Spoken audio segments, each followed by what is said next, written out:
Welcome to AI Chain Reaction, the podcast where we unpack the incredible world of artificial intelligence and automation.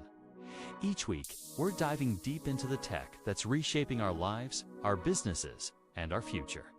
From groundbreaking innovations and the latest industry news to practical strategies on how you can leverage AI automation for growth. We're covering it all. We'll be joined by leading experts, innovators, and thought leaders who are at the forefront of this digital revolution.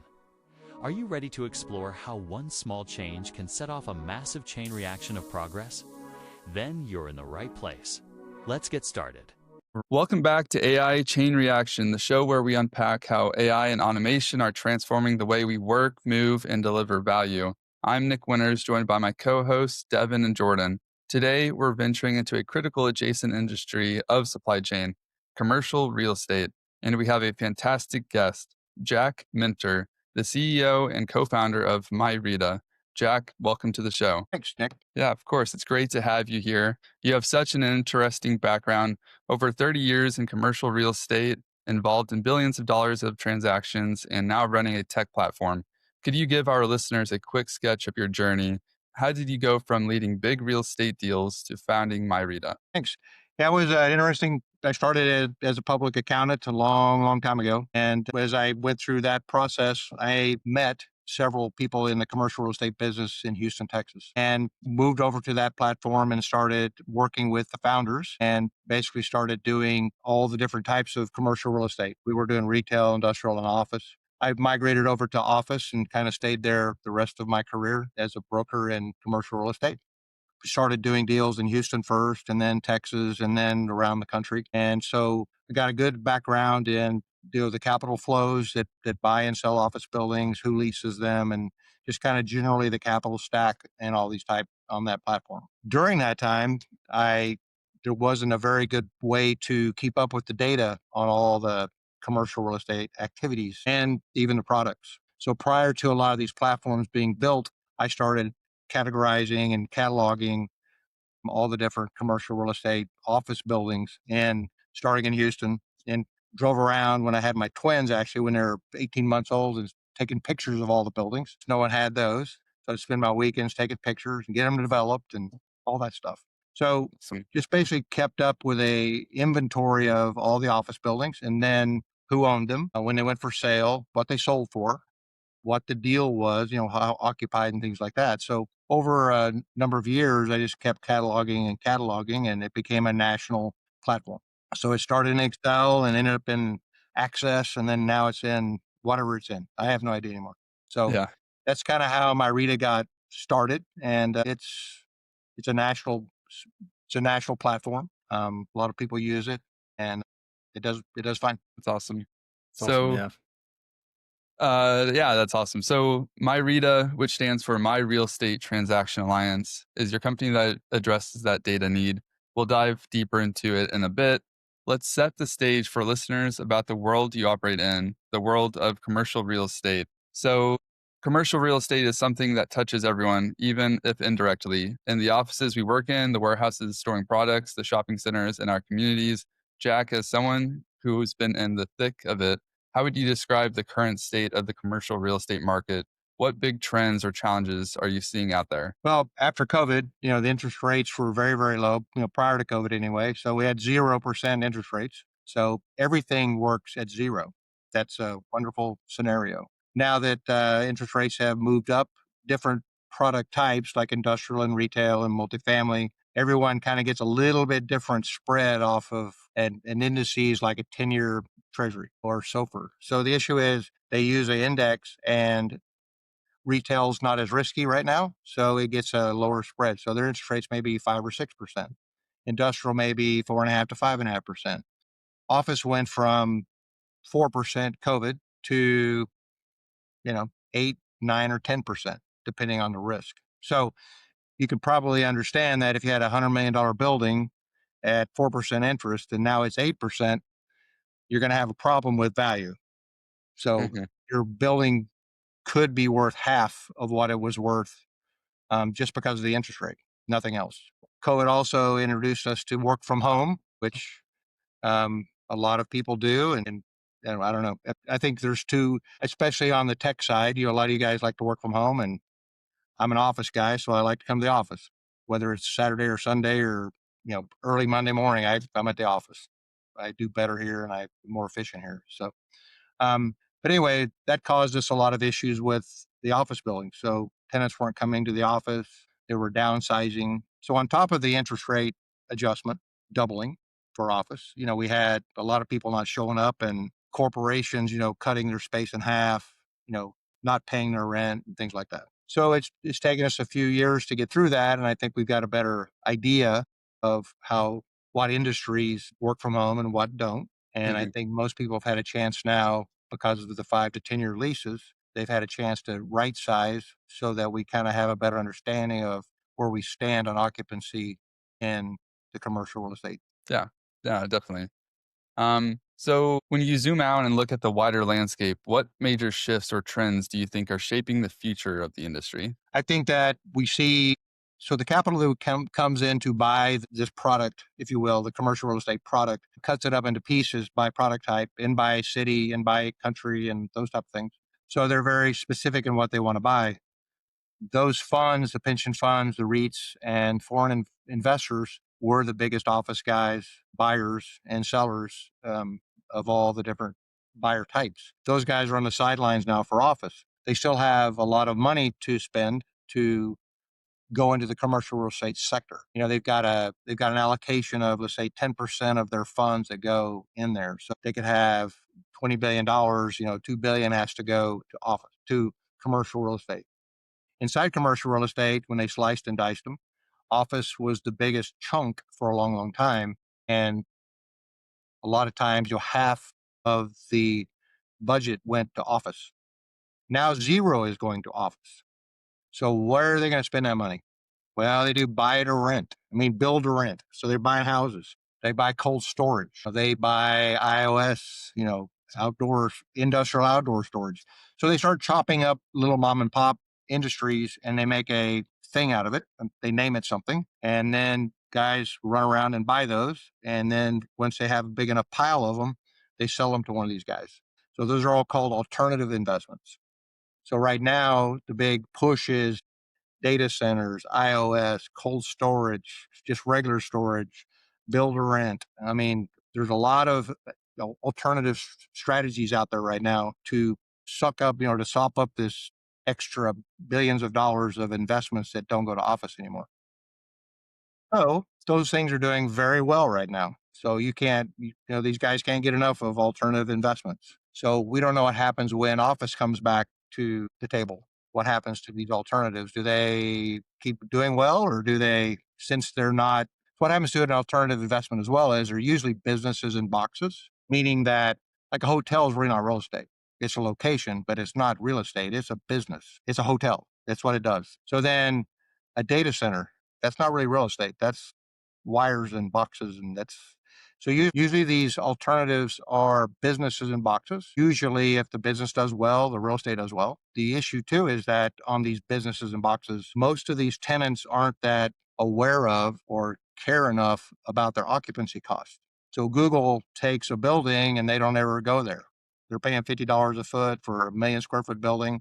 They don't care. It's Hmm. not a problem for them to pay that. Amazon builds 50 extra warehouses. Oops, doesn't matter. So these warehouses now cost $100 a foot to build, but the insides of those, the things, the robotics and all those things that are inside there are worth way more money than the box. So Yeah. if they need to abandon the box, they'll abandon the box, Hmm. or they'll do drones over here. Whatever their new technology is going to be. So one of the concerns I have is that, these AI being one of them. AI is filling up San Francisco, probably one of the worst markets in the country, and it's leasing it up like crazy because I think we have a .com issue here of .com bust happening where, these AI guys have raised $20 million, $20 billion, whatever it is. They have 2 years to make money or they go bankrupt. So they don't really care what it costs to be in that building as long as they can get the employees they need to do what they need to do to give themselves a chance at being billionaires in 2 years. So one of the concerns in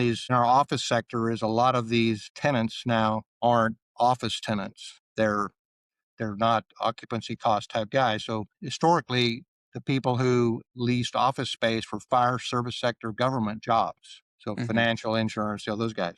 Well, tech wasn't one of them. So tech has become a big tenant and they don't care about occupancy costs. Yeah. So with those two shifts, I think that the capital side moving away from office and into these alternatives, and then the working from home, and then a push out of the normal tenancy into these non-occupancy cost type tenants. Oil and gas is one of them. They're making so much money now they don't care. If they need Yeah. a couple extra floors, they just go, fine, we'll take them. So the tech and oil and gas right now are pushing a lot of office space where probably as the boom shifts, that space will be back available. Yeah. Wow. I mean, that's incredible. Well, Yeah, how that's about one quick question too that's really interesting. So, would you say, in a sense, it could be poor financial planning, budgeting on the guy's side compared to, say, like an insurance company? Sector type company is what office buildings have usually had as tenants. Yeah, CPAs, lawyers, Northwestern Mutual guys, planners. So yeah, I mean, in some of these markets, you have like Orlando or San Antonio or San Diego. What are they? What is the industry of that city? Old people and a military base. Okay, cool. So you've got that. So how many CPAs are needed to take care of how many old people and guys on a base? Not very many. It's a pretty thin group. So when you're pushing job employment, when you look at the employment numbers of San Antonio and Orlando and San Diego, they may be great, but this hamburger flippers, they're not people that go into office buildings. So you've got to slice that up and see. And that, AI would be handy to say, hey, looking at the fire service sector, government job growth creation in these cities, which one would be the one that would be the best investment? Mhm, That'd be kind of cool to do. definitely. Oh, that helps. Thank you. definitely. Well, how about technology adoption in real estate? We hear terms like prop tech more and more. From your view, is the industry embracing tech or still lagging? We always lag. We've always been laggers. I think because it's a physical asset, at times we have people that deal with physical things. Plumbers aren't that going to jump on AI that much, electrician, guys that are building the office buildings, guys that are fixing the roof, the pavement, and whatever. When you bundle all that up and you put it into accounting programs like a Yardi or something like that, then you can start taking that and analyzing it. So at that level, you should have some adoption of some of this. But again, you know, Jordan's on here. He's a CPA guy too. So you know that we don't like change. We just like to do it the way we did it. So the guys that are at my age are still running the show and they've been using Excel, spreadsheet, Billy Bob jump backs built for them 30 years ago, and they just want to use that. So even though the young guys want to use new tech, their bosses are saying, no, put it on Billy Bob's spreadsheet. I need to see it on here because this is what I'm used to seeing. So Yeah. I think as we move forward, I think the capital stack folks, the debt guys, the mez guys, I think the folks that are analyzing job creations and all those things, I think we've adopted pretty well to the tech. But we've done it. It's not platforms that are built for us. We just figure it out using whatever we need to use. AI helps us do certain things, some of it doesn't. So I think as we can use our databases and we can use the AI to scrub them, I think we'll get more adoption that way. But it is going to take time for a physical business to become tech. We're slow. Yeah, absolutely. And how about AI? I saw a research piece that said about 92% of corporate real estate teams have started piloting AI in some form or plan to this year, which is huge considering a few years ago almost no one was. Does that resonate? Are people really trying AI in real estate now? I think so. I think you've got to define AI Mhm. because AI, I mean, Google's had AI for a long, long time. You could go in that little thing, little search bar and type it in there and it'll give you all these answers. The only thing to me that's changed is when you type in the little bar now, it doesn't give you 35 answers, it gives you one. So it takes the 35 and it accumulates them for you, slices and dices, it gives you one answer, Mhm. which can be great, but it can be bad too, in that maybe you don't like that answer. Mhm. So I think we all have tried chat and Grok and the main normal ones, if you will, that are on your screens. Like we mentioned earlier when we were talking, I mean, we own office buildings. And we would like to use AI for a certain purpose, which is to extract data out of paper. We had all these paper leases, offering memorandums, spreadsheets. We have all this paper. And if we just scan it and stick it in a folder. Well, if we could scan it and put it in a format where we can analyze it, that would be better. And with the normal, if you will, companies or programs, they seem to not do a very good job at that yet. So the format's a little different. The numbers will be in a different column, and you just end up writing a 10-page script. Mhm. And then they change it one page, and you have to write 10 more pages to catch that one page. So it's one of those things that it's getting better, but most of the guys that are abstracting these leases, they've been doing it by hand for a long time, and they can kind of get it done in about 5 minutes. And they're sitting there trying to program an AI thing for 100 hours, and it still gives them bad information. So they abandon that. They won't do that anymore. Mhm. So the issue is that having the ability to have an AI platform that can do that for us would be nice, because we're physical people in that we own physical things, and we have paper. So we have paper and physical things. So we have to convert all that stuff to dots and dashes. Yes, definitely. Well, let's go and dive into MyRETA. It sounds like MyRETA is quite innovative in its business model for CRE data. Jack, can you share a bit about the journey of building it?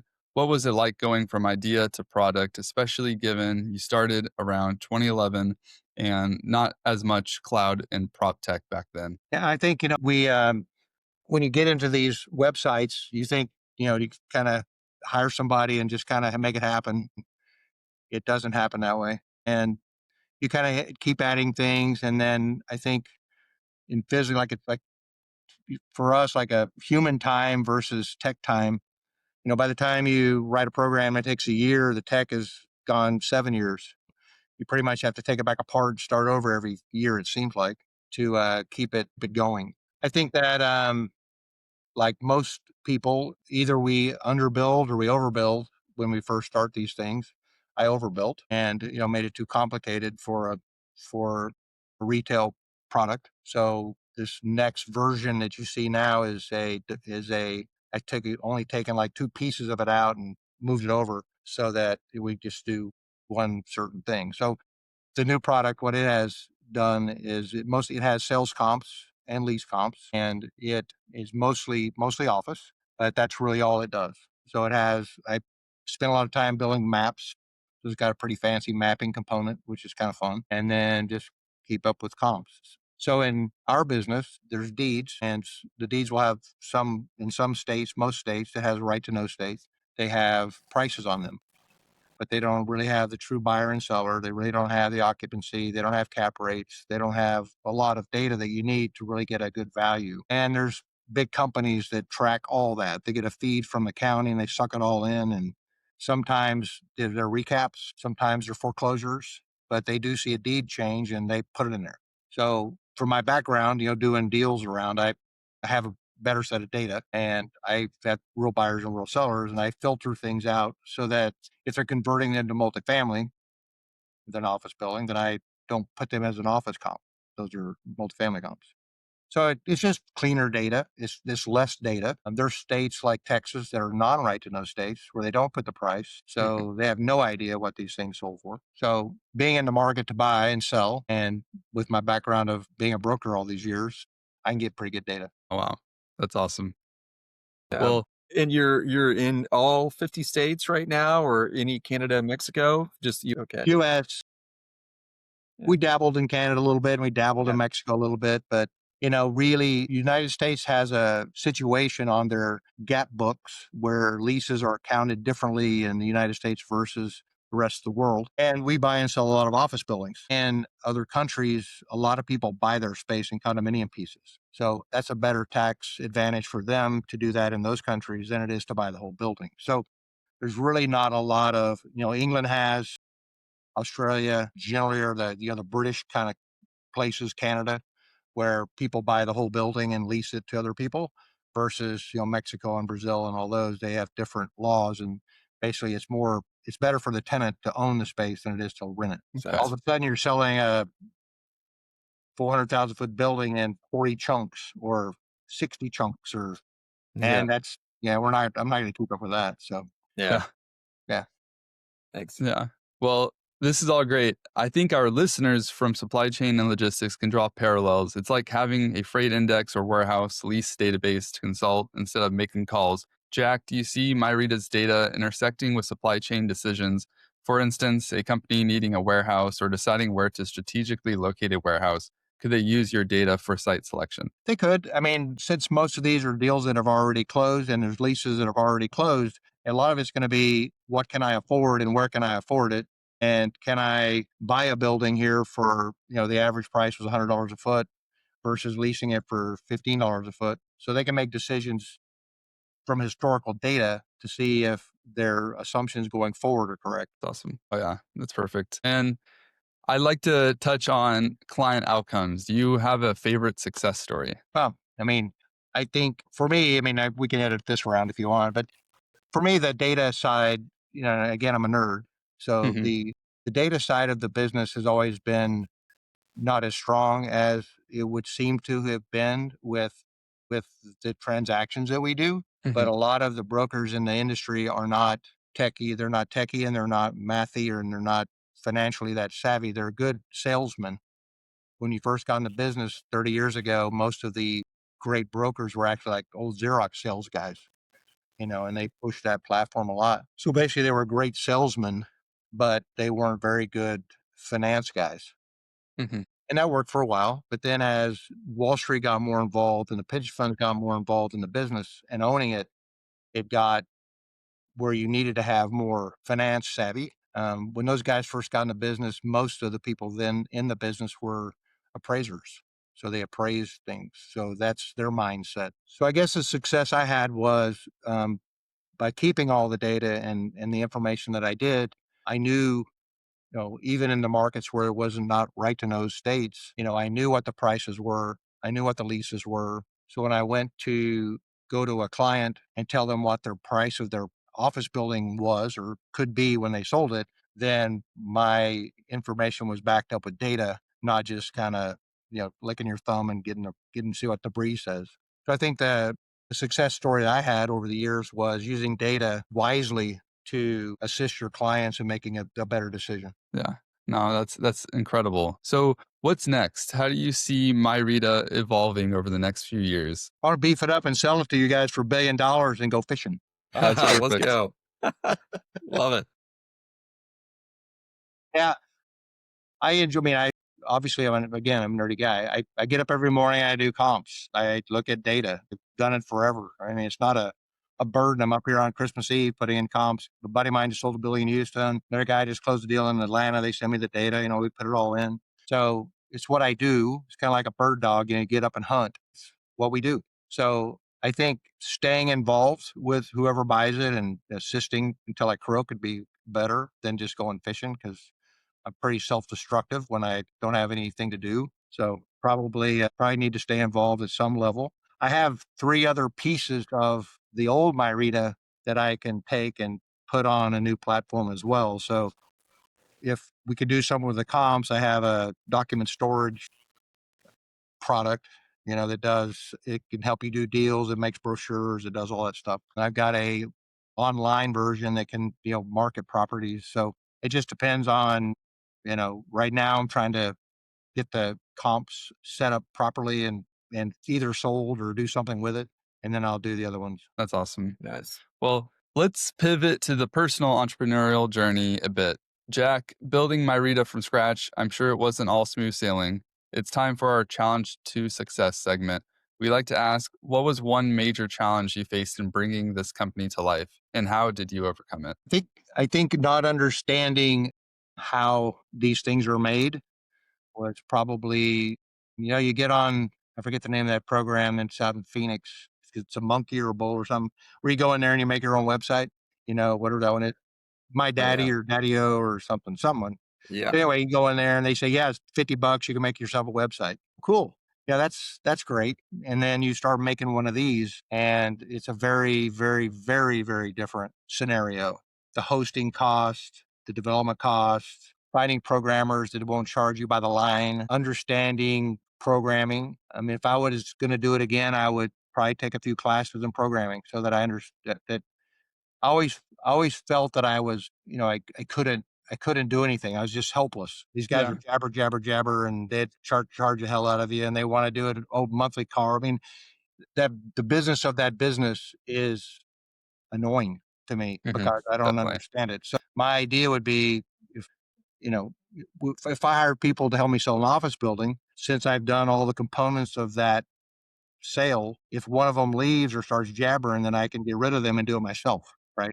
I'm not sitting there being helpless. So Hmm. the helplessness of it is very, very annoying to someone like me. And I would assume it's annoying to everybody, but I know I'm not everybody and I think differently. But the thing is that it's just, and they go home and they don't want to work on the weekends and they're almost finished, but they're not quite finished, but they only need one more. I mean, it goes on and on and on and on and on.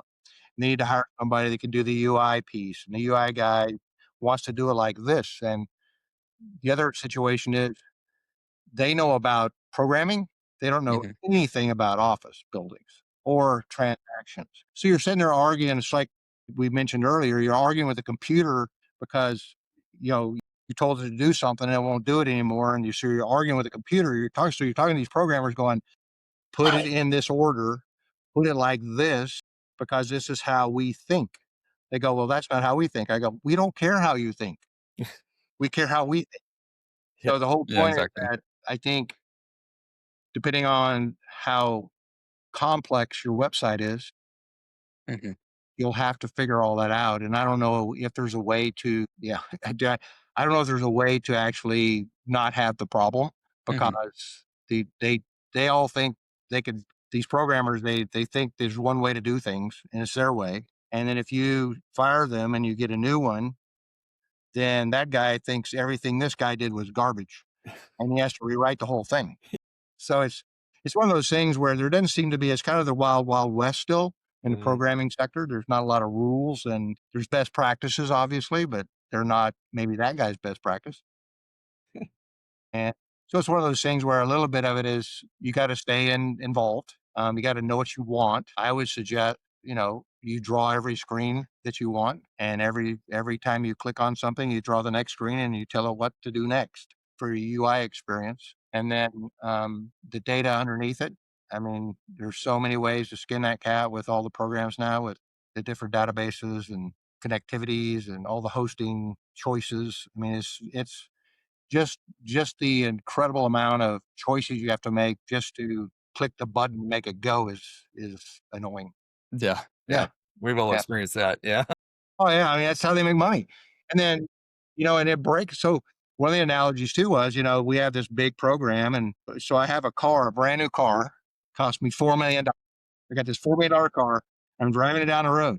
I just want to drive it down the road. Just kind of have the convertible off and just kind of go, yee-hoo.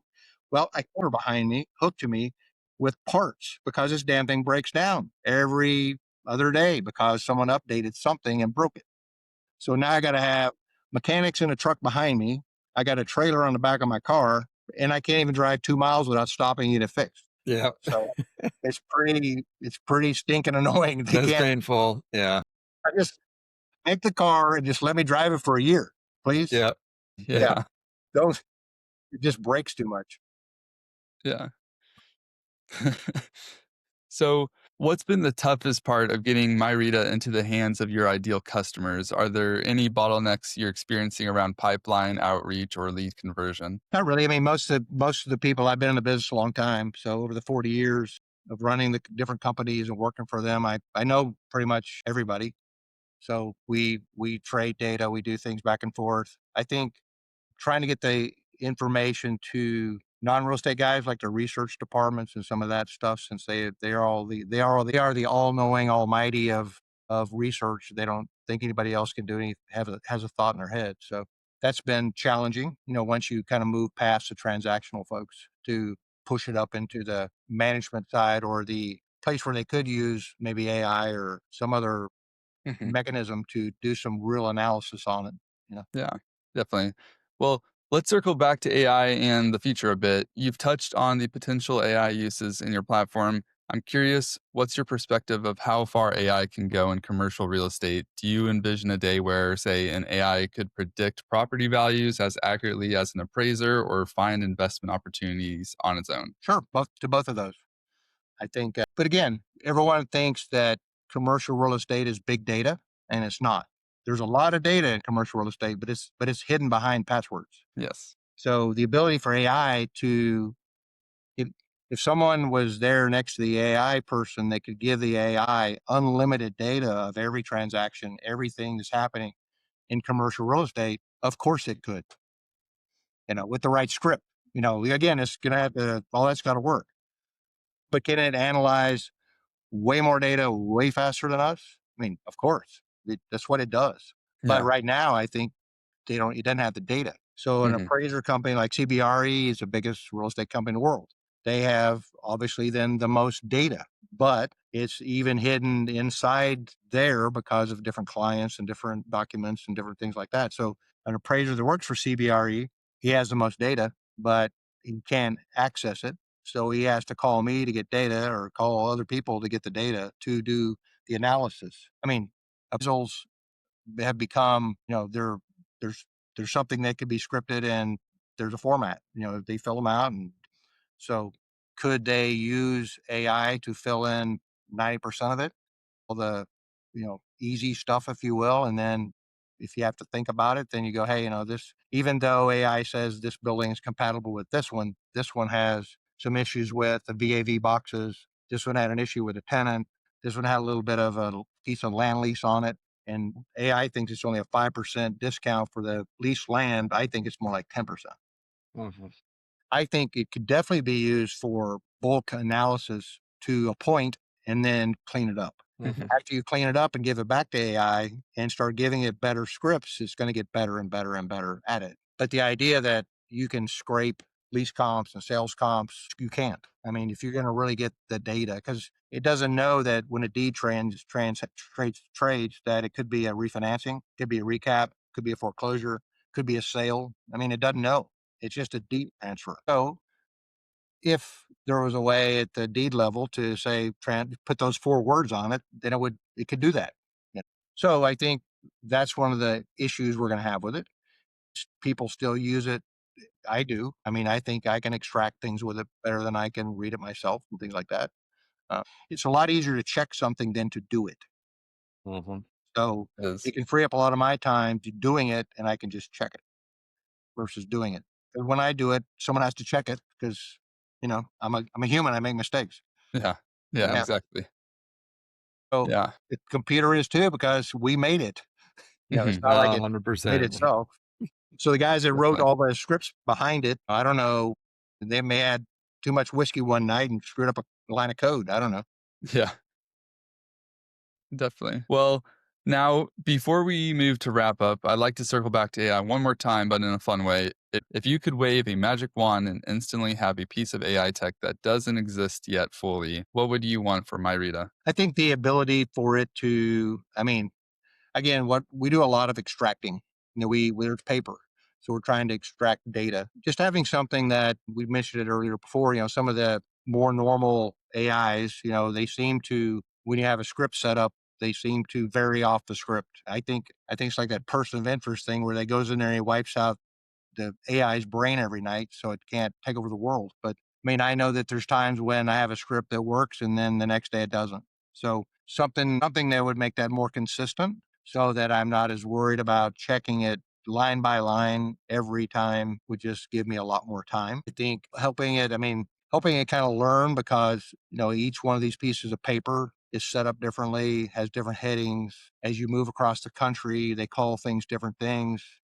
In the US, we call them warehouses. In England, they call them sheds. It's just a little bit of it's just local language that AI is going to have to figure out. So that would be, I don't know how you do that. I think other than just helping it learn. I think sometimes some of the big chats and groks, they're not customizable enough since they're big public programs, more to kind of be able to write a script and hold that script like some of Mhm. the other ones we talked about. And the ability to be able to hold your script and adjust it a little bit now and then is a very big time saver compared to what I was doing earlier, where it just blows them up every time. They had to start from scratch. Mhm. I think hopefully, that will come with time. Hmm. But I think sometimes, especially in our business, we're oversold a little bit with AI. The AI is the greatest. So it's going to do everything. It's like, can do it. It can do everything. Well, Mm. it really can't. If you have if you have just a digital business versus a paper business and physical business, I think adapting to it and using it is a lot quicker and easier than it is with what we have. I think Mhm. we could use it and we have that type of stuff. We have programs that let, to turn the water on the building, they turn on the HVAC, they turn the lights on and off, they do certain things, heating and cooling and stuff like that. So we've gone from the guy having to come down to the building and do that to that. But it's a slow process when you have a physical asset and have Definitely. to wire it up. Yeah. On that workflow, that's a problem you mentioned. So you need to get the comp information into the database. Somebody takes a photo of a document, brings it in, it runs through the program, goes into maybe some cleansing and something, and then goes into database. Works okay. Same document next day, then blows That up work. like the Yeah, memory's gone, it's forgotten it. it's So bizarre. I don't know yeah, what happened. bizarre. Okay. What what in the world just happened here? Yeah. And then you start arguing with it. Well, you did it yesterday. No, I didn't. Well, yeah, Don't- yeah, I did. Well, the other thing is, if here's AI out here and I have my Rita here, Mhm. I got to get, so I over here, extracts it for me. Hmm. Now I have to reprogram this one to suck it in without blowing it up. So in a way, it's like, wait a minute, this costs money. And now I used to just type it in. Now I have to suck it in, which is great, Yeah. but you gotta check it again. So you Right. start building, some types of formulas saying, all right, if it's more than 100%, that's wrong. If it's below 100%, if it's below zero, if it's between this and this, so you start building, safety bumps, if you will, or side rails, so that it doesn't put in really stupid stuff. Yeah. Yeah. In No, my that Rita, I helps. think it would cost, 20, 30, 40 grand to build the side rails to be able to have the ability to take the CSV file that I made out of Claude and put it in the spreadsheet and take that spreadsheet and consume it in MyReta. So Yeah. you have to you have to, once this is stable, for a while, I couldn't get it stable. I couldn't get the same data out all the time in the same format. So I don't want to spend the money to do it 5 or 6 times. Just want to do it once. So Yeah. you've got to wait until you have a consistent, something to consume that's always the same so that it doesn't confuse MyReta. Yeah. So Definitely. I've been slow on building that because, well, Claude is, I've had it a couple of months now. It hadn't really ever done that to me like the other ones did, but Mhm. Mhm. pretty gun shy on AI right now just because of uh, the people we've had come in and try to extract and didn't work. Me trying to extract and it worked and then it didn't work. So I think it's getting there, but Getting there. yeah, it's tough. I mean, I would assume a guy that builds tractors um, is about as fast on an adapter as I am in commercial real estate. Whereas the guy that's marketing tractors is probably faster because he has a CRM and he's got these things. And, I think the more digital you are, the faster adapter you're going to be. Yeah, that's a good point. If they're in a native digital environment already. So, Yeah. yeah. Yeah. Yeah. And there's a lot of us that still haven't digitized our outlooks. We don't have a CRM. We have an Outlook or we have it in a spreadsheet, or we will do our marketing campaigns out of a spreadsheet versus a CRM or an email program. So we've tried, I think, a lot of us, and we got burnt. Hmm. So we're not willing just to hop back in and get burned again. We're kind of stubborn that way. Yeah. 100%. Yep. Yeah. Well, Jack, this has been an enlightening discussion. We've covered a lot of ground from the state of the office market to the intricacies of comp data and even the role of AI in real estate. Thanks for sharing your wisdom and stories. As we wrap up, I have a two-part closing question for you. First, if you could leave our listeners with one key takeaway or piece of advice about commercial real estate or data or AI, really any of what we discussed, what would it be? I think with all of those, you need to do your homework. You got to make sure you understand the product, and you'll make better decisions and you'll get to market quicker if you do that versus kind of just slapping at it. Definitely. And second, how can our listeners learn more about you and MYRETA or get in touch if they are interested? Let's see here. I've shut out most of social media, but I'm still on LinkedIn, so that'd be a good place to start. Other than that, I shouldn't have much of a presence, hopefully. So you may find me out on a boat trying to catch a marlin with a fly rod. That's where I'll be. Sounds pretty Yeah. good. That's perfect. And for everyone listening, if you enjoyed this episode, be sure to go follow Jack and MYRETA and follow AI Chain Reaction on Apple, Spotify, and YouTube for more conversations at the intersection of AI, logistics, and business innovation. Cool. And that brings us to the end of another episode of AI Chain Reaction. Thank you so much for tuning in and exploring the incredible world of AI and automation with us. We hope today's discussion sparked some new ideas and gave you valuable insights into how these technologies are shaping our future. Don't let the conversation stop here. What was your biggest takeaway from this episode? Let us know in the comments below. We love hearing from you. If you enjoyed this deep dive, make sure to hit that subscribe button and turn on notifications so you never miss an episode. For more resources and to learn how AI automation can transform your business, visit us at wintersAIsolutions.com. Thanks again for being part of our community. Until next time, keep innovating and stay curious.